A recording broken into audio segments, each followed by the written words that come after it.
Hey, it's me, Andrzej. I broke tradition last month and didn't tell you about the previous issue. I don't really know why, but I got scolded for it, so now we'll go through the newest issue together. Come on, man, let's take a look. We're talking about those Harleys behind me, but not only about them. So let's start from the beginning. And you know what's funny? It's that after 2 weeks of making a magazine, you completely forget what's inside. So for me, it's kind of new again. The most important keyword, it's worth riding out stuff with 125cc for all those who haven't ridden yet or don't ride motorcycles but are planning to. Moving on, what do we have? Table of contents and news. News, as usual, like, oh, there's a new CRF here, there are trial training sessions, and here the timer and all sorts of other cool things. And that Suzuki showed us all the new GSXR 125S on the track, which you've already read about here, just various cool things. And here we have the main highlight of the program, which is the first review I wrote, in which I actually don't write much about motorcycles. Weird, right? I think so too, but I wanted you to read it and let me know in the comments what you think about this way of writing about motorcycles. There were a lot of Harleys. There's an entire section dedicated to flat track Harleys. Well, I mean a section part of the text, because honestly it was a really great time. Moving on, what else do we have here? Why this one already? Accessories as usual.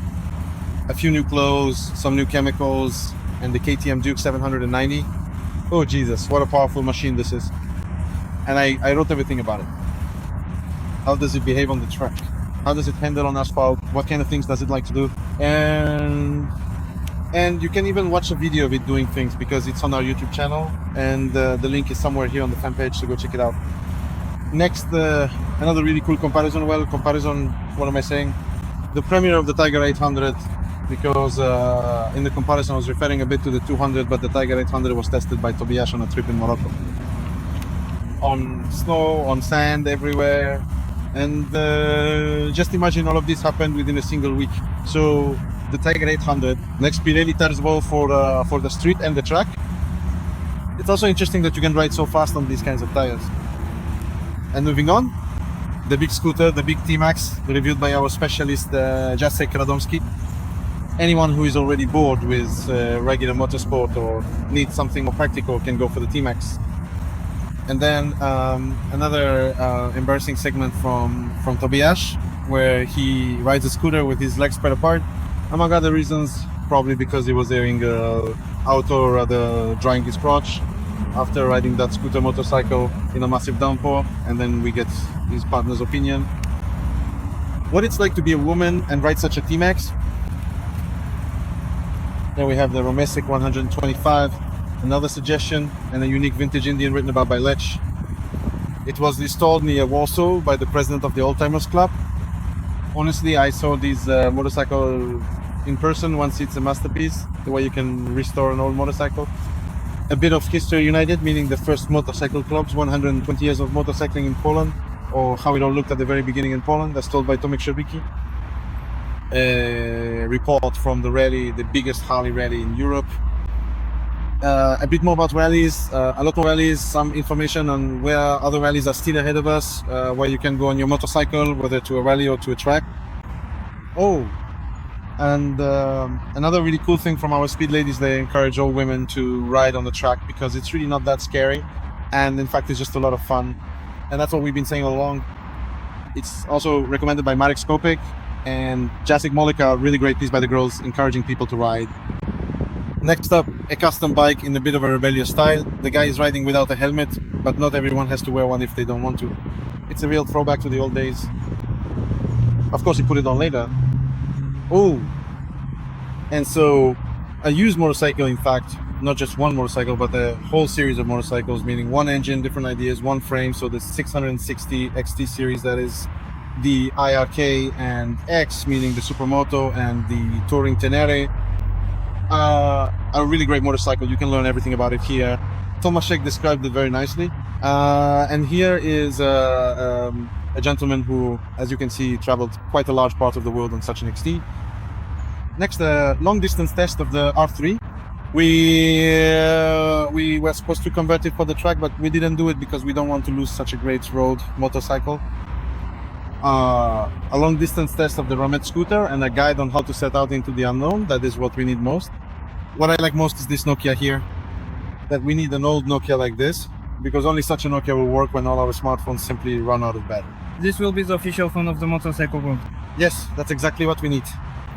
Legal advice on how to buy a used motorcycle, whether from a dealership, a showroom, or how to handle it so you don't get yourself into trouble. Oh, and another really great piece by Tomek, who already knows all the clothing and all the protections just perfectly. The next part about motorcycle helmet, so if you've read the previous issue and this one, no salesperson will be able to trip you up and no one will be able to sell you nonsense. You'll know for yourself what kind of helmet you need so that it's simply safe. And here we have an extreme variation of these helmets, something we might expect in the future, airbags, displays, all sorts of things like that, which we can expect. And here, if you're interested in how much cheese is eaten during a 24-hour race, how much chicken is consumed, how much pasta, or even how many tires are used and how much fuel is burned, you'll find out everything here. This is a report from LRP on the toughest race in the world, the 24 hours of Le Mans. Also from a different perspective to show the effort that the team goes through.